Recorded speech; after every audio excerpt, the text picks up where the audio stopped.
G'day, my name's Alan Collins. I'm a GYMS test and tag and fire safety franchisee. I'm qualified to do this work because I've undertaken the appropriate training courses and I regularly do the work to maintain my skills. Today, we're going to help you spot fire hazards within your home.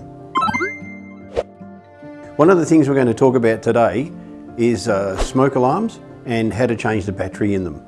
Smoke alarms are necessary in all homes today, and smoke alarms last for 10 years. After 10 years, they need to be replaced.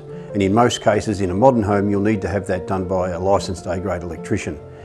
But your smoke alarm has a backup battery, and that's one of these little fellas, a 9-volt battery.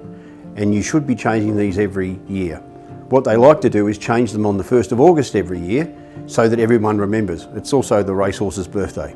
Once you've replaced the battery in your smoke detector, you need to dispose of it appropriately. One of the things to be mindful about is that these terminals are right next to each other and they can short out against a metallic object. So what I advise is either put it into the packet that the new battery came from or put some electrical tape across it. And don't throw it in your household bin. There are plenty of retail outlets that will recycle batteries for you. Once you're finished with these batteries, don't just throw them in the drawer of your desk or in the kitchen either, because again, they can get hot if something shorts across these terminals, and that could potentially cause a fire if they're up against some paper or something that burns easily. In your household, one of the main areas to be mindful of when looking at fire safety is your kitchen. Obviously, a lot of things in your kitchen get warm, things like your stovetop. Never leave anything cooking on the stove that's unattended, in fry pans or pots. And above your stovetop, you'll have a range hood. And the range hood will have filters. It's very important to keep an eye on those filters to make sure they don't build up with grease and clean them regularly. Electrical appliances in your kitchen can also be another hazard, especially toasters or fry pans that get hot. Don't have these appliances near windows that have curtains. Another thing to be mindful of with the toaster is they collect crumbs in the bottom. Never let this build up and clean the crumb tray regularly. These fellas are power boards, and you'll find many of them around your home. Sometimes you use them because there's not enough power points where you need them. One of the things we need to be careful of is to make sure that when they come out of the box that we untwist the little tags and straighten out the cable. Cables in loops can cause heat.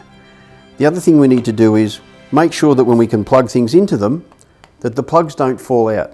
They should be quite firm like that one, and if I hold it upside down it shouldn't fall out. If you've got a power board and this plug's falling out just because you're holding it upside down, it's time to replace it. It means the prongs inside it have moved apart, and that can cause sparking. Sparking can cause this to melt and catch fire. When using them, especially in places like kitchens, don't plug in too many powerful items at the same time. So don't put your toaster and your kettle and your sandwich press, all those sorts of things in it at the same time, because they will overpower it and trip the safety device here. You'll also notice that this one's got a little red light. This indicates it's a surge protection power board, and if I was buying them, I'd always buy one with a surge protection.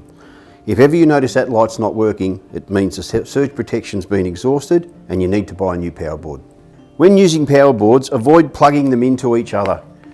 Don't what we call piggyback them, because that gives you the opportunity to plug too many things into them. And while sometimes they may add up and not cause the safety switch on the end to trip, it could make them run a lot warmer than they need to. And I've seen examples where the plugs have melted and they've been stuck together. We've had to prise them apart with a screwdriver, and in the end those power boards get thrown away.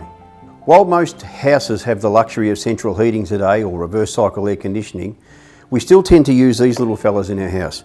And this is just a portable heater. It runs at about 2000 watts. It's quite powerful and generates a lot of heat. One of the things you need to make sure when buying one of these is it has this little switch on the bottom. This switch will make sure that if it gets knocked over, it will turn itself off and not cause any fires.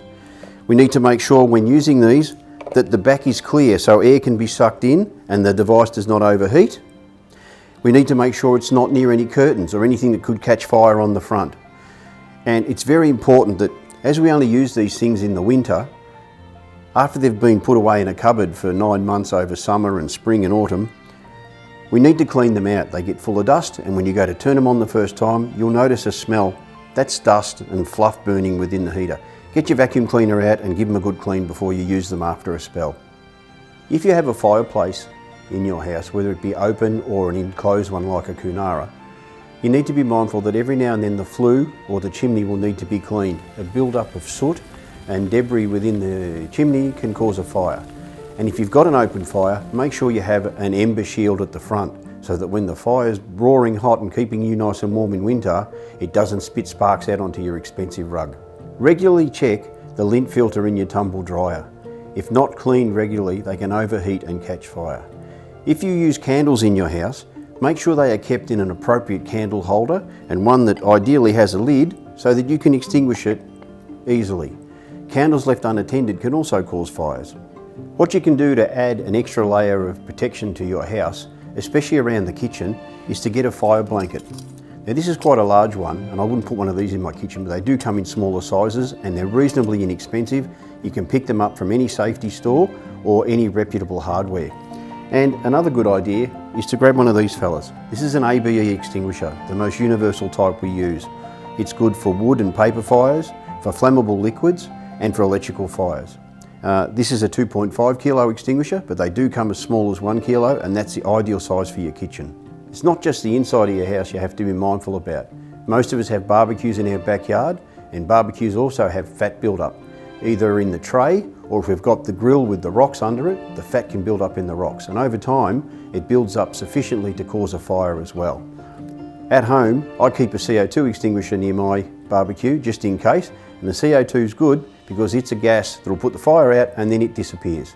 That means you can save your dinner, but if you don't want to go to that expense, at least have a fire blanket near your barbecue just in case you need it.